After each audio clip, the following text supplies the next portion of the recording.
ഭയങ്കര സന്തോഷം. ഞാൻ എന്റെ മോനോട് പറഞ്ഞു, ആ ദേവദാസിനെ എപ്പോ വിളിച്ചാൽ അഭിഷിക്തയെ എന്ന് വിളിക്കും. അത് കേൾക്കുമ്പോൾ തന്നെ നമ്മളുടെ ആ ദൈവസാന്നിധ്യം എന്നാണ് പറയുന്നത്, അത് അവയറാ, ഭയങ്കര ഒരു ഫീലിംഗ് ആണ് നിലവിൽ. സാധാരണ എല്ലാവരും കർത്താവിന്റെ അവസ്ഥ എന്നൊക്കെ പറയും, പക്ഷെ ഈ ദേവദാസിനെ എപ്പോ വിളിച്ചാൽ അഭിഷിക്തൻ എന്നൊരു വിളിയെ വിളിക്കുന്നത്. ഗോഡ് ബ്ലസ് യു ദേവദാസിനെ. ഇന്ന് നമ്മള് ഒരു ചെറിയ കാര്യമേ ചിന്തിക്കുന്നുള്ളൂ, വലിയ സംഭവങ്ങളൊന്നുമില്ല. നമ്മളൊക്കെ വചനം ഒത്തിരി കേട്ടിട്ടുള്ളവരാ. യോഹന്നാന്റെ സുവിശേഷം 5-ാം അധ്യായം ആരെങ്കിലും എടുത്ത് എനിക്ക് വേണ്ടി ഒന്ന് വായിച്ചും കൂടെ തരണം. ഞാന് എല്ലാം കൂടെ എടുത്തു വെച്ച് വായിക്കാനും നോക്കാനും ഒക്കെ ഇച്ചിരി അസൗകര്യം ഉള്ളതുകൊണ്ട് സഹായം ചോദിക്കുക. അവിടെ അതിനകത്ത് 5:9 എന്റെ കുറിവാക്യം. ഉടനെ അവൻ കിടക്ക എടുത്തു നടന്നു. അതാണ് ഞാൻ പറയാൻ പോകുന്നത്. അപ്പൊ അതിന് നമ്മൾ സ്റ്റാർട്ട് ചെയ്യുന്ന 1-ാമത്തെ അധ്യായത്തിൽ നമ്മൾ ഇങ്ങനെ വായിക്കാൻ പറയാം. അവിടെ ഞാൻ പറഞ്ഞുകൊണ്ട് വരാൻ പോകുന്നതിന്റെ sum and substance the sovereign grace, ദൈവത്തിന്റെ പരമാധികാരത്തിലുള്ള ദൈവകൃപ എന്നുള്ള വിഷയമാണ്. ദൈവീയത യോഹന്നാൻ സബദിയുടെ മകനാ, യാക്കോബിന്റെ സഹോദരനാ, അമ്മ സലോമ എന്ന് പറയുന്ന മറിയയുടെ സഹോദരിയുമാണ്. അപ്പൊ അവിടെ നമ്മള് 1-ാമത്തെ വാക്യം ആരെങ്കിലും ഒന്ന് വായിച്ചേ പെട്ടെന്ന്. 5:1. അതിന്റെ ശേഷം യഹൂദന്മാരുടെ ഒരു ഉത്സവം ഉണ്ടായിട്ട് യേശു യെരൂശലേമിലേക്ക് പോയി. നിർത്തി വായിക്കണം. അതിനുശേഷം യഹൂദന്മാരുടെ ഒരു ഉത്സവം ഉണ്ടായിട്ട് യേശു യെരൂശലേമിലേക്ക് പോയി. ഓടിപ്പോയി. അവിടെ മറിക്കാതെ പിന്നെ ലേവ്യ പുസ്തകം 23:1 എടുത്തേ.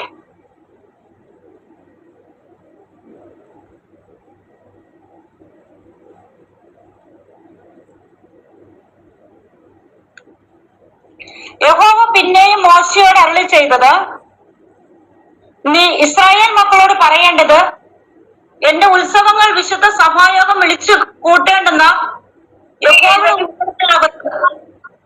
ഓടിച്ചു പോകാതെ മോശയോട് പറഞ്ഞത്, നീ ഇസ്രായേൽ മക്കളോട് പറയേണ്ടത്, എന്റെ ഉത്സവങ്ങൾ. ഇത് നോക്കി, ഇത് ആരുടെ ഉത്സവമാണ്? യഹോവയുടെ പെരുന്നാളാ. ഇപ്പൊ നമ്മൾ വായിച്ച 5:1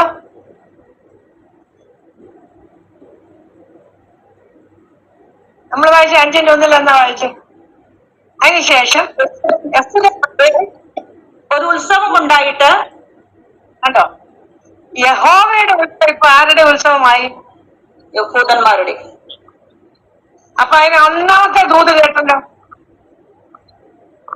ഇപ്പൊ ദൈവരാജ്യം എല്ലാവർക്കും എന്റെ രാജ്യമാ, എന്റെ സഭയാ, എന്റെ യോഗമാ, എന്റേതാ.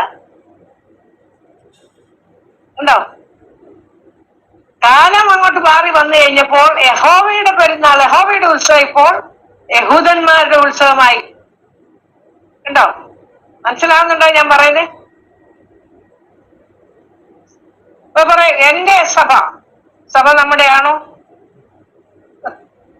സഭ എന്ന് പറയുന്നത് എന്താ? ക്രിസ്തുവിന്റെ ശരീരമല്ലേ? നമ്മൾ എല്ലാവരും അതിന്റെ അവയവങ്ങളല്ലേ? ഞാൻ IPC. ക്ഷമിക്കണേ ദേവദാസൻ, പിന്നെ എന്നെ വഴക്ക് പറയല്ലോ. അത്രയും പ്രായമുള്ള ഞാൻ എന്തെങ്കിലും ഇച്ചിരി കടത്തി പറഞ്ഞാലും അത് ക്ഷമിക്കണം. സ്വർഗത്തിൽ IPC ഉണ്ടോ? സ്വർഗത്തിൽ ചർച്ച ബോർഡ് ഉണ്ടോ? ചർച്ചത്തിൽ സ്വതന്ത്ര സഭയുണ്ടോ? മാർത്തോമയുണ്ടോ?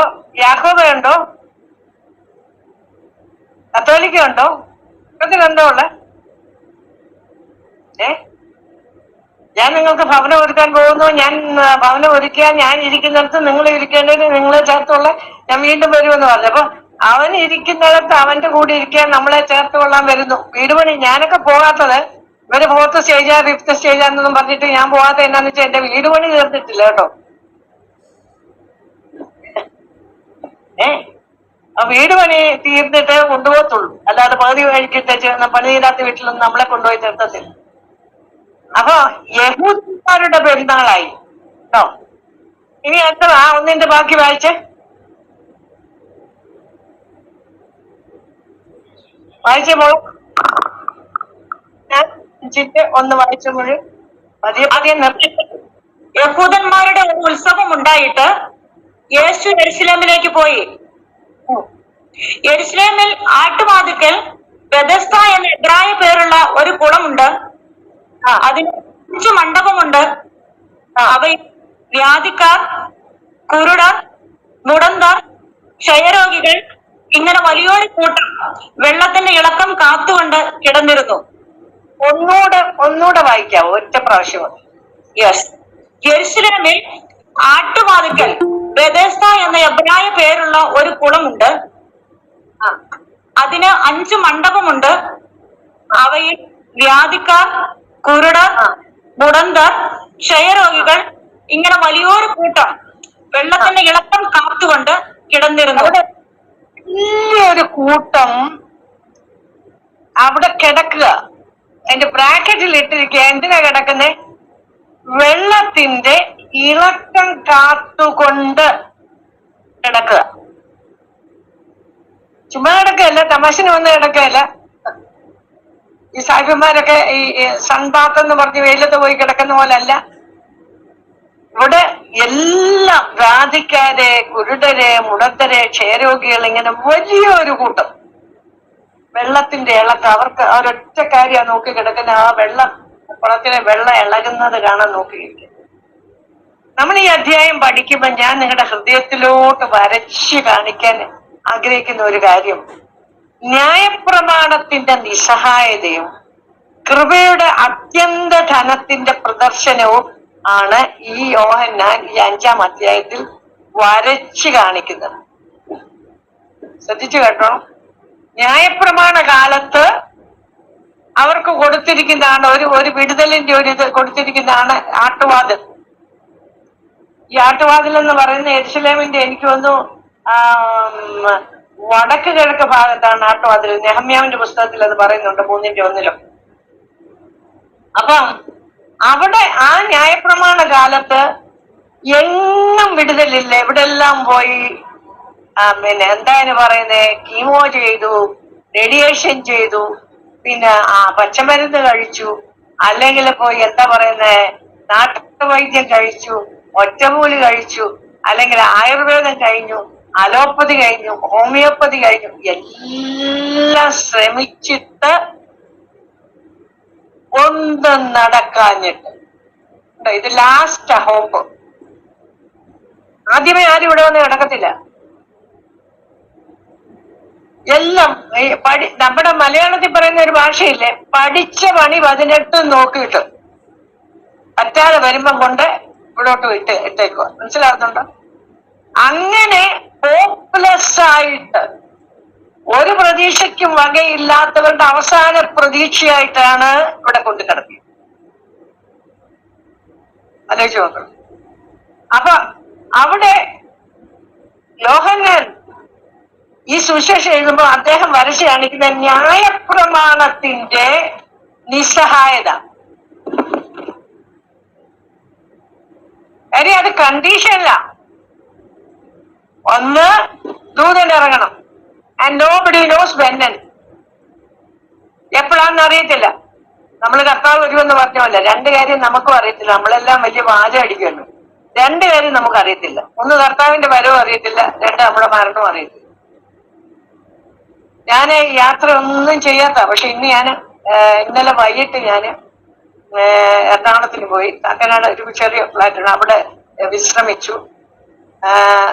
അത് കഴിഞ്ഞ് ഇന്ന് രാവിലെ ഞാൻ എൻ്റെ മൂത്ത മകന്റെ വൈഫ്, മോടെ മദർ, അമ്മ ഇനിഞ്ഞാന്ന് കുളിച്ചേച്ച് ഒന്ന് കിടന്ന കട്ടിലോട്ട്. ഒരു പ്രയാസമില്ല, ഒരു രോഗമില്ല, ഒന്നുമില്ല. She was perfectly all right. കുറച്ച് കഴിഞ്ഞിട്ട് മമ്മയെ കണ്ടില്ലെന്ന് പറഞ്ഞ് പിള്ളേരെ ഞാൻ നോക്കുമ്പോൾ വേർത്ത് കുളിച്ച് കിടക്കുക. ഹോസ്പിറ്റലിൽ ചെന്നപ്പോഴത്തേക്ക് ഹോസ്പിറ്റലുകാർ പറഞ്ഞു ബ്രോഡ് ഡെഡ്, മരിച്ചിട്ടാ കൊണ്ടുവന്നു. കുളിക്കാൻ കയറുമ്പോഴും പുള്ളിക്കാർക്ക് അറിയത്തില്ല, കുളിച്ചേച്ചു വന്ന് കിടക്കുമ്പോഴും അറിയത്തില്ല, രാവിലെ എഴുന്നേറ്റ് എല്ലാ കാര്യങ്ങളും ചെയ്യുമ്പോഴും അറിയത്തില്ല. മക്കളെയൊക്കെ വിളിച്ചു, അരിയത്തെയും ചേട്ടത്തിമാരെയും ഒക്കെ വിളിച്ചു, എല്ലാരെയും വിളിച്ചു, എല്ലാവരും വർത്താനം പറഞ്ഞു, ഒന്നും അറിയത്തില്ല. പക്ഷെ വൈകുന്നേരം ഒരു 4:30-5 കഴിഞ്ഞപ്പോഴത്തേക്ക് കംപ്ലീറ്റ് തീർന്നു. IAS ആണേലും സയന്റിസ്റ്റ് ആണേലും അറിയത്തില്ല, അമേരിക്കൻ പ്രസിഡന്റ് ആണേലും അറിയത്തില്ല.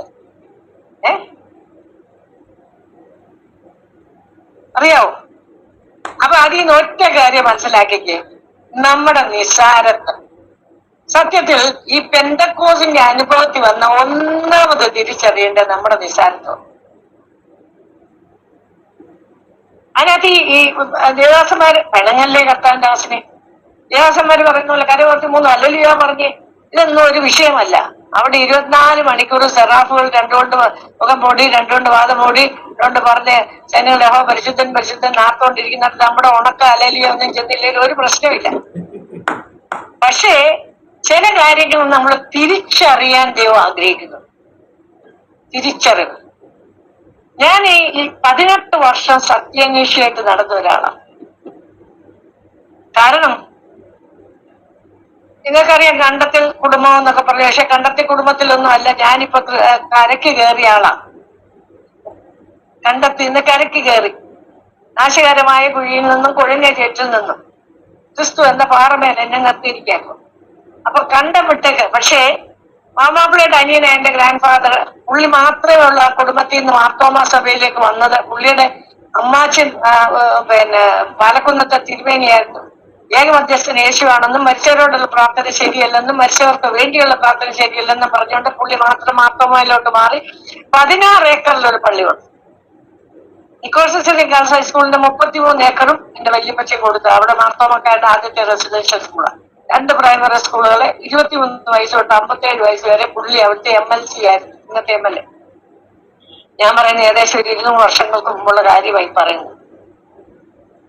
ആ മനുഷ്യന്റെ കുടുംബത്തിൽ പുള്ളി ഈ അന്നത്തെ കാലത്തൊക്കെ എന്ന് പറഞ്ഞാൽ മത്തായി മറിയ അവിടെ പോയി താമസിച്ചു, ചാക്കോയി എലി ഇവിടെ പോയി താമസിച്ചു എന്ന് പറഞ്ഞാൽ ആളൊന്നും കൊടുക്കല്ല. അവര് പോയി വളച്ചു കെട്ടി താമസിക്കുന്ന അവരുടെ സ്ഥലം. അങ്ങനെ സാധുക്കൾക്ക് വേണ്ടി ജീവിച്ച ഒരു മനുഷ്യനാണ്.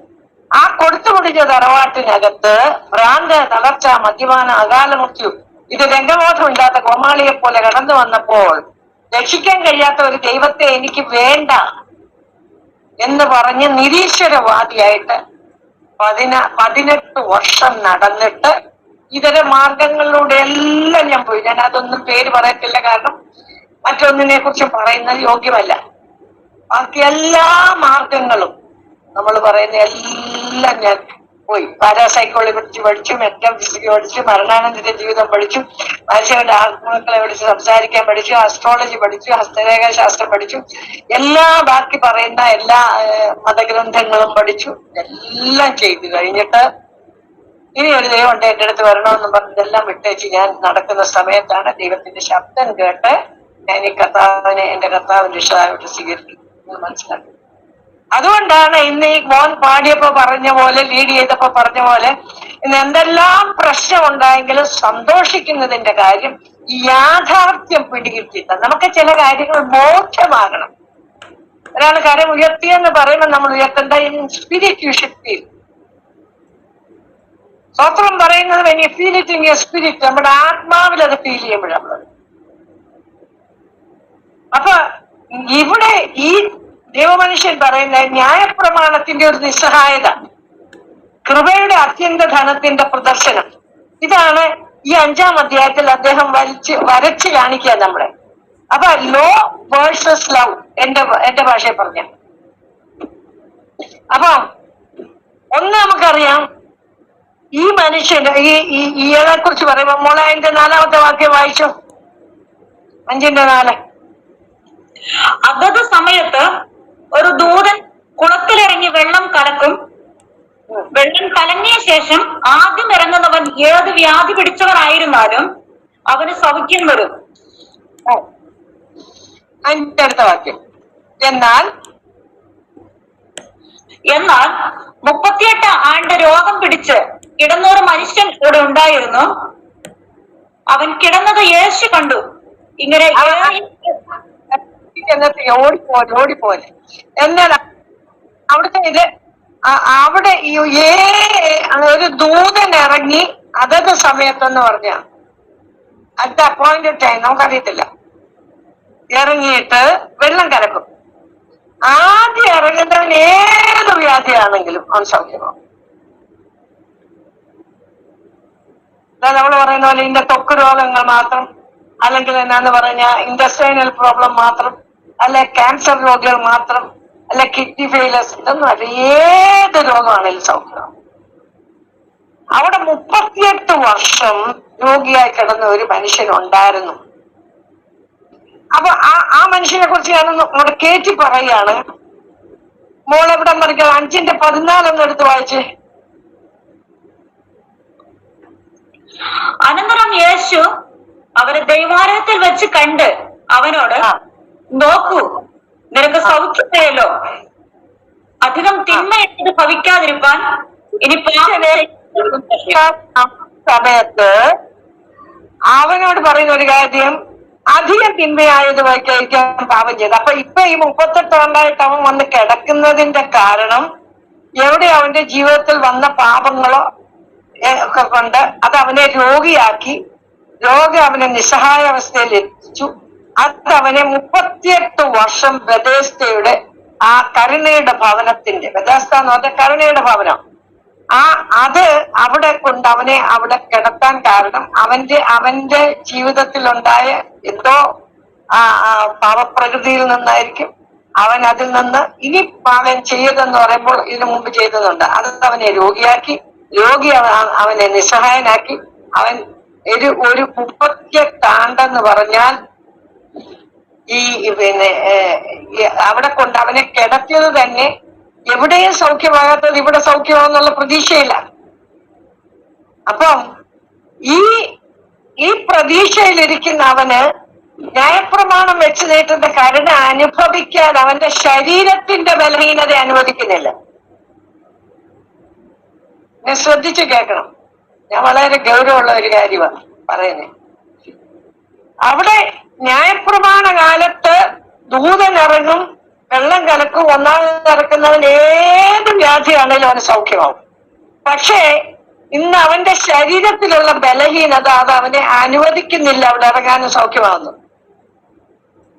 അതെ, റോമാലേഖനം 8-ാം അധ്യായം എടുത്ത് പഠിക്കുന്നുണ്ട്, നിങ്ങൾ അത് എടുക്കണ്ട. ജഡത്തിന്റെ ബലഹീനത കൊണ്ട് ന്യായപ്രമാണത്തിന് കഴിയാഞ്ഞതിനെ സാധിപ്പാൻ ദൈവം തന്റെ പുത്രനെ പാപജടത്തിന്റെ സാദൃശ്യത്തിൽ അയച്ച്, നമ്മുടെ പാപം നിമിത്തം അയച്ച് പാപത്തിന്റെ ശിക്ഷ വിധിച്ചു. അപ്പൊ ന്യായപ്രമാണം കരുണയുടെ ഭവനം നൽകിയെങ്കിലും ന്യായപ്രമാണം വരുത്തിയ ശാരീരിക ബലഹീനത കരുണയുടെ ഭവനം വെച്ച് നീട്ടിയ കരുണ അനുഭവിക്കാൻ കഴിയാതെ വരുത്തി. കണ്ടോ?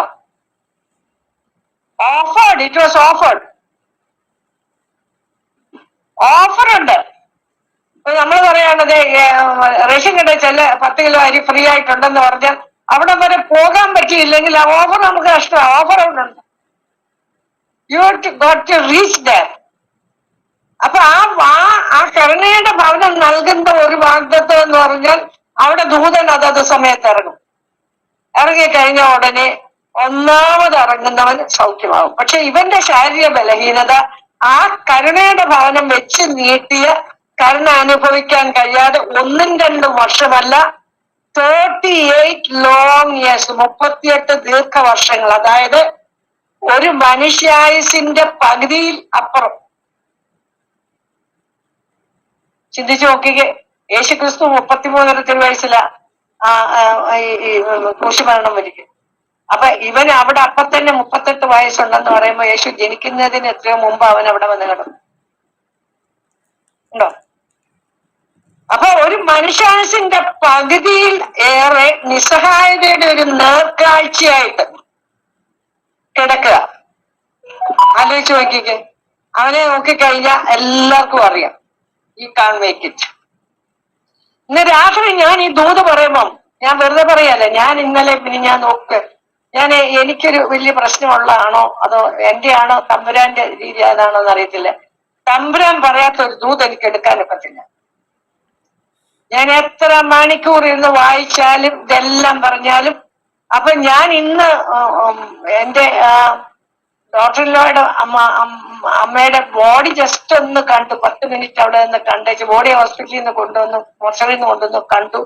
ഞാൻ അന്നേരം അവിടുന്ന് പോകുന്നു. അപ്പൊ എന്റെ മനസ്സിൽ മുഴുവൻ കൺവെൻഷൻ ആയിട്ടുണ്ട്. എന്തുവാ സംസാരിക്കേണ്ടതെന്ന് എനിക്കറിയത്തില്ല. ഞാൻ ഇങ്ങനെ അത് ധ്യാനിച്ചുകൊണ്ടാക്കി പോകുന്നു. ഞാനിവിടെ ഒരു 11:15 വന്നപ്പോ പിന്നെ മുഴുവൻ സമയം ഞാൻ പ്രാർത്ഥിക്കാം. പക്ഷെ ഞാൻ എടുക്കുന്ന ദൂതൊന്നും തമ്പുരാൻ സമ്മതിക്കുന്നു. അപ്പൊ ഇന്ന് എന്നെ കൊണ്ട് ഇത് എടുപ്പിച്ചെങ്കിൽ കാലങ്ങളായിട്ട് നിസ്സഹായതയുടെ നേർക്കാഴ്ചയായി ഇരിക്കുന്ന നിന്റെ ജീവിതം, എന്നെ കൂടെ ചേർത്ത് ഞാൻ പറയാം, അല്ലെ ഗതികേടിന്റെ പര്യായമായിട്ട് മനുഷ്യരുടെ മുമ്പിൽ ഒരു കൂത്തുകാഴ്ചയായിട്ട് എല്ലാവരുടെ സഹതാപത്തിന് മാത്രം എല്ലാരും ഇങ്ങനെ മൂക്കത്ത് വരില്ല, അയ്യോ പാവം കഷ്ടമുണ്ട് എന്ന് പറഞ്ഞു പോകുന്ന ഒരവസ്ഥയിലാണെങ്കിൽ ഈ രാത്രി നിന്റെ വിധിയെ ദൈവം തിരുത്താൻ പോകുന്ന രാത്രിയായിരിക്കും. ഏറ്റെടുത്തു, ഞാനത് ഏറ്റെടുക്കും. കഴിഞ്ഞ കാലങ്ങൾ എന്തുമായിക്കൊള്ളട്ടെ, നിനക്ക് നീതി ലഭിച്ചില്ല, നിനക്ക് യോഗ്യത ഇല്ലാത്തവനെന്ന് തള്ളി, ആർക്കും വേണ്ട, ഒന്നിനും കൊള്ളത്തില്ല, ഗുഡ് ഫോർ നത്തിങ് എന്ന് പറഞ്ഞെങ്കിൽ വിധി ഒന്ന് തിരുത്താൻ പോവാ, തമ്പുരാൻ തിരുത്താൻ പോവാ. ഏറ്റെടുത്തോ, നിന്റെ ആനാദൂത് ഏറ്റെടുക്കുക. കഥാനാഥൻ പാട്ടുപാടിയപ്പോ പറഞ്ഞപ്പോ ഞാൻ ഓർത്തു, ദൈവമേ എന്നോട് പറഞ്ഞ ദൂത് തന്നെയാണല്ലോ ഈ മോൻ പറഞ്ഞുകൊണ്ടിരിക്കുന്നത്. അങ്ങനെയാണെങ്കിൽ മനുഷ്യർ വെച്ച നിയമങ്ങളും പ്രമാണങ്ങളും ഒന്നുമല്ല, മനുഷ്യരുടെ എന്തോ ഔദാര്യമല്ല. സ്വന്തം പുത്രനെ ആദരിക്കാതെ നമുക്ക് വേണ്ടി ദൈവം തന്റെ പുത്രനോട് ഒരുക്കിയ പരമാധികാരത്തിന്റെ കൃപ, അത് സോവറിൻ ഗ്രേസ്, എന്റെയും നിന്റെയും സ്ഥിതി മാറ്റും. സംഘടനകൾ സഹായിക്കത്തില്ല മക്കളെ, എനിക്കറിയാം. പാർട്ടി സഹായിക്കുമെന്ന് പറഞ്ഞവരെ എനിക്കറിയാം, സഭകളെ സഹായിക്കുമെന്ന് പറഞ്ഞവരെ എനിക്കറിയാം, ഒരുപാട് പേര് ചെയ്യാന്ന് പറഞ്ഞിട്ട് ചെയ്യാത്തവരെ എനിക്കറിയാം. ഒരു കാലത്ത് നിന്നെ കൊണ്ടു നടന്നവരെ, ഇന്ന് നിനക്ക് വയ്യാതെ വന്നപ്പോൾ നിന്നെ കരിയാപ്പല പോലെ കളഞ്ഞവരെ അറിയാം. നിന്നെ വിടക്കുന്ന കൊള്ളത്തില്ലെന്ന് അറിഞ്ഞിട്ട്, പക്ഷേ നിനക്ക് വേണ്ടി സ്വന്തം പുത്രനെ ആദരിക്കാതെ തന്ന ഒരു ദൈവം ഉണ്ടെങ്കിൽ അവൻ നിന്റെ സ്ഥിതി മാറ്റും. അതൊരു മെഡിക്കൽ സയൻസിന് പറ്റത്തില്ലായിരിക്കും, ഒരു ഫിനാൻഷ്യൽ ഇൻസ്റ്റിറ്റ്യൂഷന് പറ്റത്തില്ലായിരിക്കും, അല്ലെങ്കിൽ നിന്റെ കുടുംബസ്വത്ത് കൊണ്ട് പറ്റത്തില്ലായിരിക്കും, അല്ലെങ്കിൽ നിന്റെ വിദ്യാഭ്യാസം കൊണ്ട് പറ്റത്തില്ലായിരിക്കും. പക്ഷേ അവന്റെ കൃപയുണ്ടല്ലോ, അത് മതി. അതിന് നിന്റെ ശക്തിയല്ല, പിന്നെ നിന്റെ വിശ്വാസം അനുസരണം മാത്രമേ ഉള്ളൂ, വേറെ ഒന്നുമില്ല. നമ്മൾ പറയത്തില്ലേ, ലോൺ എടുക്കാൻ ചെന്ന് അവര് പറയും ആദ്യത്തെ ഇത്ര ഇൻസ്റ്റാൾമെന്റ് കെട്ടിവെക്കണം, ആദ്യത്തെ ഇനീഷ്യൽ പേയ്മെന്റ്, ഡൗൺ പേയ്മെന്റ് എന്താന്ന് ചോദിക്കും. ഇവിടെ ഒരു ഡൗൺ പേയ്മെന്റ് ഉണ്ട്, അതെന്താണെന്നറിയാവോ? പൊട്ടനാകണം, പൊട്ടനെ പോലെ വിശ്വസിക്കണം, മണ്ടനെ പോലെ ഏറ്റെടുക്കണം. അതാ ഇവിടുത്തെ ഡൗൺ പേയ്മെന്റ്. മനസ്സിലാവുന്നുണ്ടോ? യോഹന്നാൻ 5:6 എടുത്ത് വായിച്ചേ, 6 വായിച്ചേ മോളെ. അവൻ കിടക്കുന്നത് യേശു കണ്ടു. നിർത്തി മോൾ ഓടിപ്പോയല്ലേ, മോള് സ്പീഡിൽ പോയ ആ സ്പീഡിൽ ഞാൻ വരികയല്ല. അവൻ എത്ര കൊല്ലമായി കിടക്കുന്നവന്? 38. ഈ 8 കൊല്ലം കിടന്നത് എത്ര പേര് കണ്ടു? എത്ര പേര് കണ്ടു പറ? ഈ 38 വർഷത്തിനിടെ അവൻ അവിടെ കിടക്കുന്നത് എത്ര പേര് കണ്ടു കാണും? ജസ്റ്റ് ഗസ് ചെയ്. ഞാൻ ചോദിക്കട്ടെ, കഴിഞ്ഞ ഏതാനും വർഷങ്ങൾ, 7 വർഷം, 10 വർഷം, 5 വർഷം, 3 വർഷം കണക്കെടുക്കാൻ, ചില പറയും 18 വർഷമായിട്ട്, ചില പറയും 17 വർഷമായിട്ട്, ചില പറയും 13 വർഷമായിട്ട്. രക്തസാൾക്കാരോട് ചോദിക്കുകയാണെങ്കിൽ അവള് പറയും 12 സംവത്സരമായി എന്നവള് പറയും. നിനക്ക് പറയാനുണ്ട്, നീ അനുഭവിക്കുന്ന കണ്ട ഒത്തിരി പേരില്ലേ, ഒരു ചെറുവിരൽ അനക്കിയിട്ടുണ്ടോ? ഉണ്ടോ? മുഖം തിരിച്ചു കടന്നു പോകും. ഉണ്ടോ? പണ്ട് യെരുശലേമിൽ നിന്ന് എരിഹോവിലേക്ക് പോയ ഒരു മനുഷ്യൻ കള്ളന്മാരുടെ കയ്യിൽ അകപ്പെട്ടു മുറിവേറ്റ് കിടക്കുമ്പം പുരോഹിതനും ലേവിനും കണ്ടിട്ട് കാണാത്തവരെ പോലെ പോയി. ഓർക്കുന്നു? എത്രയോ പേര് നിന്നെ കണ്ടിട്ട് കാണാത്തവരെ പോലെ പോയി. ഞാൻ കഴിഞ്ഞ ദിവസം ഇവിടുത്തെ വലിയൊരു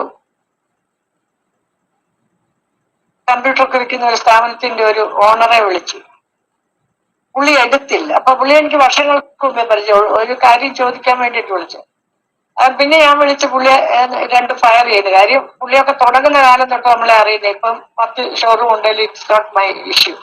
ഞാൻ ചോദിച്ചു എന്തോ ഇത്ര ചാടേന്ന് ചോദിച്ചു. എന്നോട് പറയാം, എന്റെ മാഡം അതല്ല, ഒരുപാട് പേര് വിളിക്കും സഹായത്തിന്, അതുകൊണ്ട് ഫോൺ എടുക്കത്തില്ല. എന്ന് ആലോചിച്ച് വയ്ക്കും. ഇല്ല, നിന്റെ നമ്പർ കണ്ട എടുക്കാത്തവരില്ലേ? അല്ല, സഹായം ചോദിക്കാനായിരിക്കുമെന്ന് വിചാരിച്ചു. എത്ര വ്യക്തമായിട്ട് പരിശുദ്ധാത്മാവ് സംസാരിക്കുന്നു. സമയമില്ലെന്നേ, തിരക്ക. കഴിഞ്ഞ ദിവസം ഞാനൊന്നും പറയുന്നില്ല, ഒരാള് ആയിക്കോട്ടെ, ആരും ആയിക്കോട്ടെ, ഒരു അത്യാവശ്യ കാര്യം പറഞ്ഞ് എന്റെ അടുത്ത് ഈ ഇരിപ്പിൽ ഇങ്ങനെ ഇരിക്കുന്നിടത്ത് വന്ന് അത് കഴിഞ്ഞേച്ച് പോയിട്ട് 1 മാസമായിട്ട് പുള്ളിയോട് വരാനൊക്കെ ഇല്ല. ഞാൻ ചോദിച്ചു, നിങ്ങളൊക്കെ ഏത് യേശുവിനെ പ്രസംഗിക്കും? വിറ്റ്നസ് മീ എന്ന് പറഞ്ഞാൽ എന്നെ കാണിച്ചു കൊടുക്കാൻ അവൻ പറഞ്ഞത്. അല്ലാതെ ഹല്ലേലൂയ എന്ന് പറഞ്ഞ് അന്യഭാഷ പറഞ്ഞ് അതിനകത്ത് കയറി ഇന്ന് കമ്പയർ അടിച്ച് എന്നാ പറയുന്നത്, കീബോർഡ് വായിക്കുമ്പോ ആത്മാവ് വരുന്നതല്ല. എന്നെ കാണിച്ചു കൊടുക്കാനാ പറഞ്ഞു. എന്തിനാ അവൻ കുഷ്ഠരോഗിയെ തൊട്ടത്? കുഷ്ഠരോഗിയെ തൊടുന്നവൻ അശുദ്ധനാകുമെന്ന് അന്ന് നിയമമുള്ളിടത്ത് ഇങ്ങനെ തൊട്ടത്. ഒരു സ്പർശനം കൊതിക്കുന്ന അവനെ, അവന്റെ മനസ്സറിയുന്ന എന്റെ യേശു. ഒരു മാനുഷിക സ്പർശനം അവൻ കൊതിക്കുക, അവനെ തൊട്ടു. ഉണ്ടോ? അപ്പോ നമ്മുടെ ഉൾപ്പുകളെ ആരാഞ്ഞറി, നമ്മുടെ വേദന അറിയുന്നവൻ, നമ്മുടെ നെടുവീർപ്പ് അറിയുന്നവൻ, നമ്മുടെ സങ്കടം അറിയുന്നവൻ, നമ്മുടെ കണ്ണുനീര് തുരുത്തിയിലാക്കി വെക്കുന്ന ഒരു ദൈവം. ഞാൻ നിങ്ങളോടൊരു രഹസ്യം പറയട്ടെ. ഇന്ന് രഹസ്യം അങ്ങനെ പബ്ലിക്കായിട്ട് പറയുന്നത് അല്ലേ ആന്റി? ബ്ലഡ് ടെസ്റ്റ് ചെയ്യും, യൂറിൻ ടെസ്റ്റ് ചെയ്യും, പിന്നെ ബാക്കി സ്റ്റൂള് ടെസ്റ്റ് ചെയ്യും, എല്ലാം ടെസ്റ്റ് ചെയ്യും. കണ്ണുനീര് ടെസ്റ്റ് ചെയ്തിട്ടുണ്ടോ? ഏതെങ്കിലും ആശുപത്രി നിന്റെ കണ്ണുനീരൊന്ന് കൊണ്ടുപോവാ, ഞങ്ങളൊന്ന് ടെസ്റ്റ് ചെയ്യുന്നു പറഞ്ഞിട്ടുണ്ടോ? എന്നാ എന്റെ തമ്പുരാൻ നിന്റെ കണ്ണുനീരാ ടെസ്റ്റ് ചെയ്യുന്നത്. അതങ്ങോട്ട് തുരുത്തിയിലാക്കി കഴിഞ്ഞാൽ അവനങ്ങോട്ട് പുസ്തകത്തിലോട്ട് ഒഴിക്കുമ്പോ നിന്റെ നെടുവീർപ്പും സങ്കടവും ഗൽഗതവും എല്ലാം അക്ഷരങ്ങളായിട്ട് അങ്ങോട്ട് വരിക. ആലോചിച്ച് നോക്കി. ഒരാശുപത്രിയിലും അത് ചെക്ക് ചെയ്യത്തില്ല. പക്ഷെ എന്റെ തമ്പുരാന്റെ തുരുത്തിയിൽ അത് ശേഖരിക്കുന്നത് എന്തിനാന്നറിയോ? നിന്റെ നെടുവീർപ്പും സങ്കടങ്ങളും. ഞാൻ അതൊരിക്കൽ വായിച്ചു. ഇതുകൊണ്ട് ദൂതന്മാരൊരു ബുക്കിലോട്ട് ഒഴിയിക്കുമ്പോൾ നീ നെടുവീർപ്പിട്ടതും കരഞ്ഞതും പദം പറഞ്ഞതും സങ്കടം പറഞ്ഞതും എല്ലാം അവിടെ തെളിഞ്ഞു വരും. ഇത് ഭയങ്കരമാണെന്ന് ഓർത്തു വയ്ക്കും. ഇതല്ലയോ മോനെ പാട്ട് പാടുമ്പോ പാടുന്ന യേശുവിൻ ദൈവത്തെ പോലെ വേറൊരു ദൈവം. എനിക്കത് ഭയങ്കര ഇഷ്ടം. നമ്മുടെ ദൈവത്തെ പോലെ ഒരു ദൈവം വേറെ ഉണ്ടോ? അപ്പോ ഇവിടെ അവന് നിന്റെ ബലവും വേണ്ട, നിന്റെ മസിൽ പവറും വേണ്ട, നിനക്ക് ഒന്നും വേണ്ട. പിന്നെന്താ വേണ്ട? നീ ഒന്ന് പൊട്ടനായി കൊടുക്കണം ഒന്ന്. എന്നിട്ട് നീ അതങ്ങ് വിശ്വസിക്കണം, എന്നിട്ടൊന്ന് അനുസരിക്കണം. അപ്പൊ യേശു കണ്ടെന്ന്, അവൻ അങ്ങനെ കിടക്കുന്നത് യേശു കണ്ടു. ആരെല്ലാം കണ്ടാലും എന്റെ മോനെ ഒരു ഗുണമില്ല. അമ്മാച്ചൻ കണ്ടാലും അമ്മായി കണ്ടാലും അമേരിക്കയിലുള്ളവർ കണ്ടാലും ഗൾഫിലുള്ളവർ കണ്ടാലും ആര് നിന്നെ കണ്ടാലും ഒരു ഗുണവുമില്ല. ഇനി ഈ സൂപ്പർ സ്പെഷ്യാലിറ്റി കഴിഞ്ഞ ആഴ്ച എന്റെ 3ാമത്തെ ബ്രദറിന്റെ മോൻ 43 വയസ്സേ ഉള്ളായിരുന്നു. ബാംഗ്ലൂരിലായിരുന്നു. ദേവസേനയിൽ ചേർക്കപ്പെട്ടു. അവന്റെ ഹാർട്ടിൽ നിന്ന് റിവേഴ്സ് ആയിട്ട് ബ്ലഡ് ഫ്ലോ ചെയ്ത് അവന്റെ ഇന്നർ ഓർഗൻസിനെ ഒക്കെ അത് ഡിസ്ട്രോയ് ചെയ്തു. എല്ലാം ഭയങ്കരം കൂടിയ ഡോക്ടേഴ്സ് എല്ലാം കണ്ടു. വല്ല ഗുണമുണ്ട്? ഒറ്റ കാര്യം നമ്മൾ പ്രാർത്ഥിച്ചു, അവൻ നമ്മളെ കാണണം. യേശു കണ്ടു. ഇവിടെ പിണറായി വിജയൻ വന്ന് കണ്ടാൽ വല്ല ഗുണമുണ്ടോ? മോദി ഒന്ന് കണ്ട വല്ല ഗുണമുണ്ട്? കാണേണ്ടവൻ കാണണം. കാണേണ്ടവൻ കാണണം. യേശു കണ്ടു. ഇങ്ങനെ ഏറിയ കാലമായിരിക്കുന്നെന്ന് അവൻ അറിഞ്ഞു. എങ്ങനെ അറിഞ്ഞേ? ആരെങ്കിലും പറഞ്ഞു?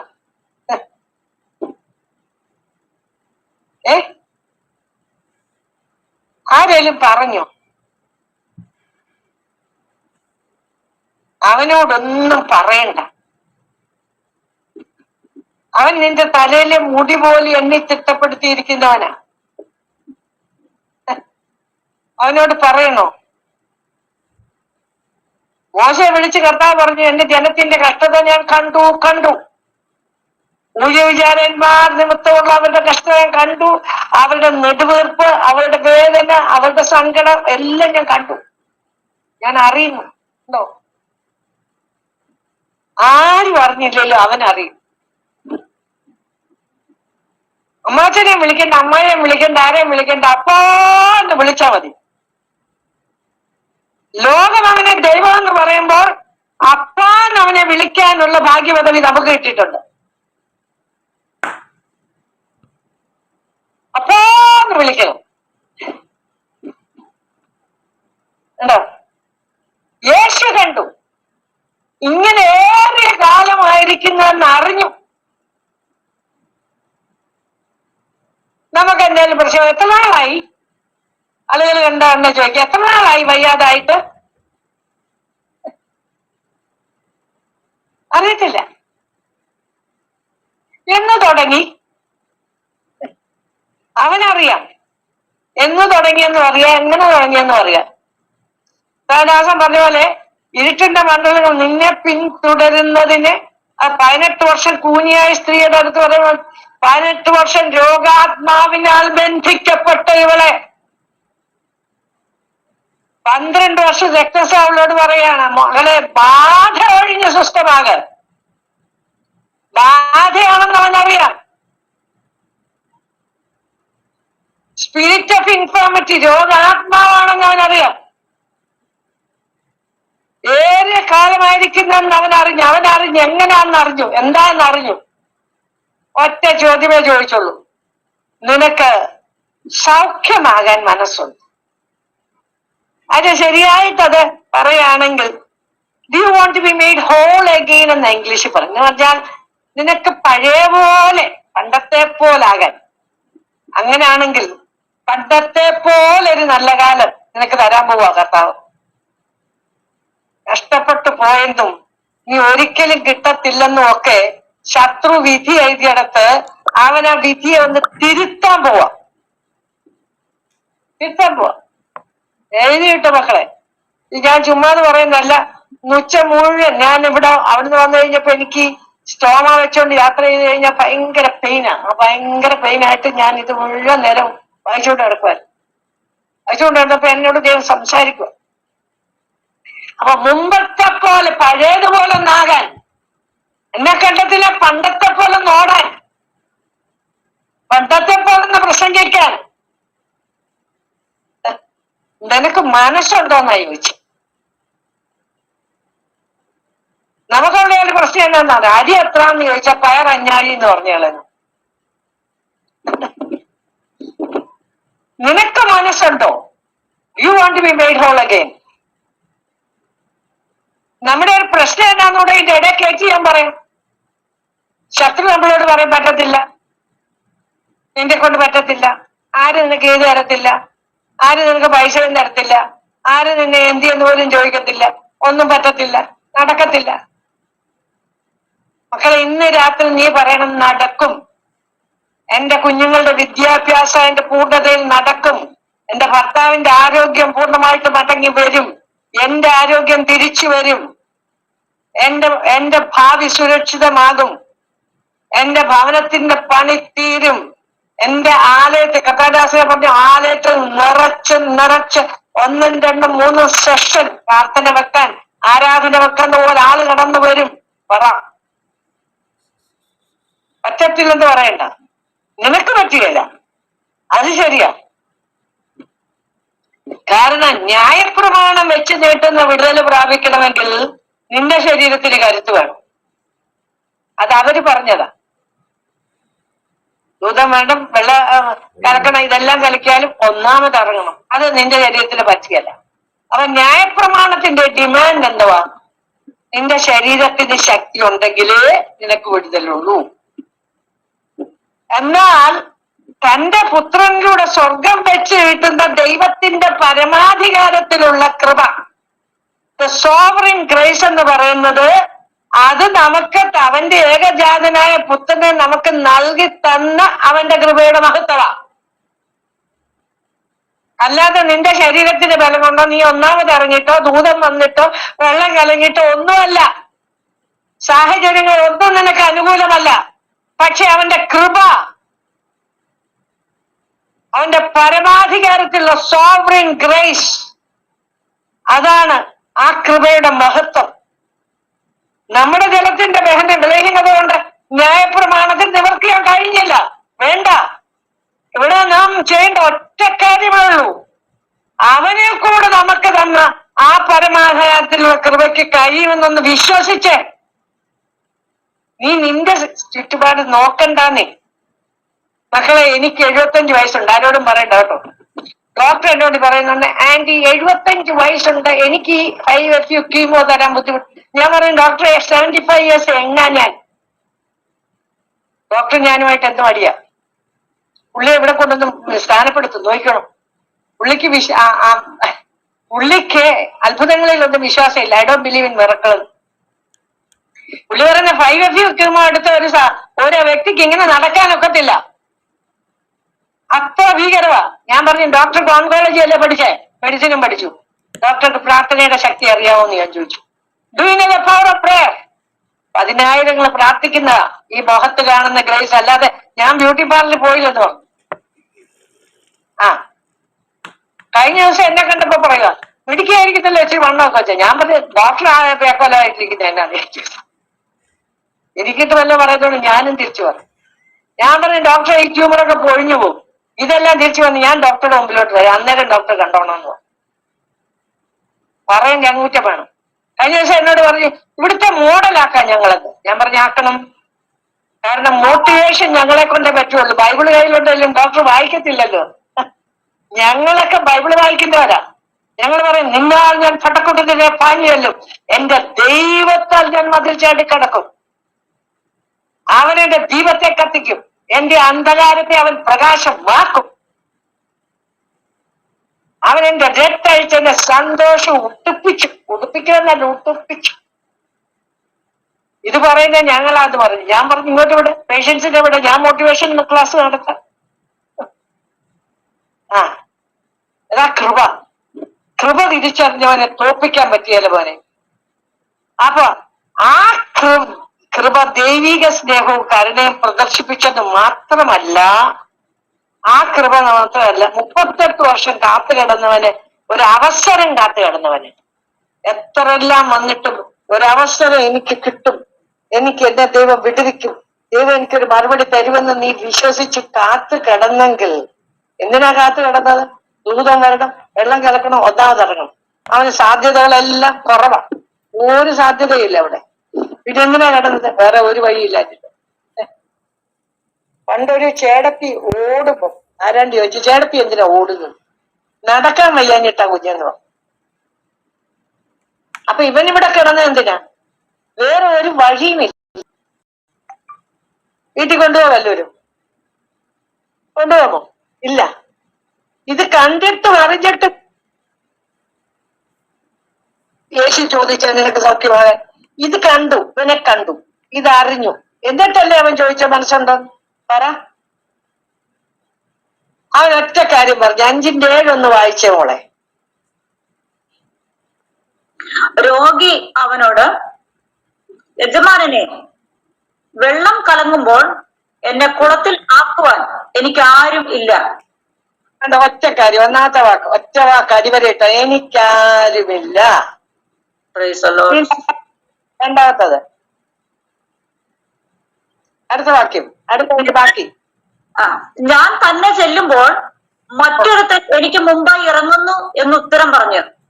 എന്ന് പറഞ്ഞ എന്നെ ഇറക്കാൻ എനിക്ക് ആരുമില്ല, എനിക്ക് തന്നെ പറ്റത്തുമില്ല. ഇന്ന് രാത്രി ഇത്ര ഒന്ന് പറയാവോ തമ്പുരാനോട്? കർത്താവേ, എനിക്ക് ആരുമില്ല, എന്നെ കൊണ്ട് തന്നെ പറ്റത്തുമില്ല. ഇന്ന് രാത്രി പറയാമെങ്കിൽ ഇത് മാത്രം പറഞ്ഞാൽ മതി, വേറെ ഒന്നും പറയണ്ട. എനിക്കിപ്പോ 1000 കാര്യം പറയണ്ട. എനിക്കാരുമില്ല, എന്നെ സഹായിക്കാൻ ആരുമില്ല, എന്നെ കൊണ്ട് പറ്റത്തില്ല. തമ്പുരാൻ ഇത് കേട്ടാ മതി. അടുത്ത കർത്താവ് പറഞ്ഞു കേട്ടോ, 5:8. യേശു അവനോട്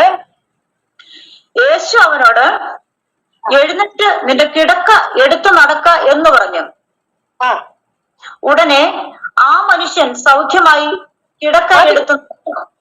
എനിക്ക് 38 ആണ്ട് കിടന്നവൻ ഒറ്റക്കാരും 2 കാര്യം കർത്താവിനോട് പറഞ്ഞു, എനിക്കാരുമില്ല, എന്നെ കൊണ്ട് പറ്റത്തില്ല. കർത്താവ് പറഞ്ഞു, നീ തന്നെ പോയപ്പോ ആ കിടക്കെ കൂടെ കൊണ്ടുപോയിക്കൊള്ളപ്പോ അതവിടെ ഇട്ടു പോയാൽ വേറെ വല്ലവരും കയറി കിടക്കും. ഇനി അത് ആരും കിടത്തണ്ട. അങ്ങനെയാണെങ്കിൽ ഒരു ദൂതൂടെ പറയാം, കഴിഞ്ഞ നാളുകളിൽ നിന്നെ വേട്ടയാടിയതുണ്ടല്ലോ, ഇന്ന് അതിന്റെ അതിര് കുറിക്കുക, അതിന്റെ അവസാനം കുറിക്കുക. ഇനി അടുത്ത തലമുറയിൽ ഒരെണ്ണത്തിനെ തൊടത്തില്ല. കഴിഞ്ഞ കാലം പിന്തുടരും, പിടിക്കും, കൊള്ള പങ്കിടുമെന്ന് പറഞ്ഞ് നിന്നെ വേട്ടയാടി നിന്റെ ജീവിതത്തെ നാമാവിശേഷമാക്കി ആ അനുഭവങ്ങൾ ഇല്ലാതാക്കിയ ചിലതുണ്ടല്ലോ, അതിന് ഇന്ന് അതിര് കുറിക്കുക. കാര്യം ആ കിടക്കെടുത്തോളം പറഞ്ഞു, ഇനി ഒന്നിനെയും കിടത്തിയല്ല, ഇനി ഒരെണ്ണത്തിനെയും കിടത്തത്തില്ലെന്ന് എന്റെ പരിശുദ്ധാത്മ വളരെ വ്യക്തമായിട്ട് പറയാം. ചില പാരമ്പര്യമായിട്ട് വന്ന കൈമാറുന്ന ശാപങ്ങൾ ഇന്ന് തീരുക. അപ്പൊ അത് കിടക്കെടുത്തോളം പറഞ്ഞു, കിടക്ക എടുക്കാൻ പറഞ്ഞു. നിന്നെ കിടത്തിയുണ്ടല്ലോ, അതിനി വേണ്ടാണ്ട. നിന്നെ തളർത്തിയതുണ്ടല്ലോ, അതിനി വേണ്ട, നീ വേണ്ട, എടുത്തോളാൻ പറഞ്ഞു. ഉടനെ അവൻ കിടക്ക എടുത്ത് നടന്നു. പിന്നെ 6 മാസം കഴിഞ്ഞിട്ടല്ല,